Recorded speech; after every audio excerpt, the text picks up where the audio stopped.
ফেলে আসা সেই দিনগুলো আমরা আর ফিরে পাবো না।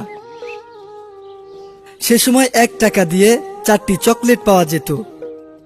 তখন তো আর বিদ্যুৎ ছিল না, তাই বাংলার গ্রামাঞ্চলে নিশীথে আলোর প্রধান উৎস ছিল হারিকেন।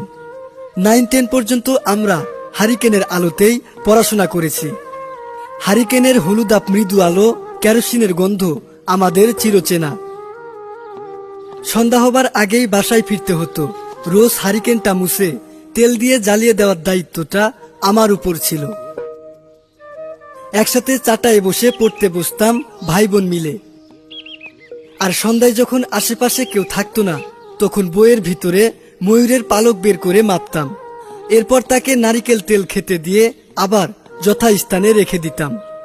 আমরা ভাবতাম ময়ূরের পালক বড় হয়, যার কাছে যত পালক আছে তাকে তত সমীহ করে চলতাম, যদি সে দয়া করে একটি ময়ূরের পালক দেয়।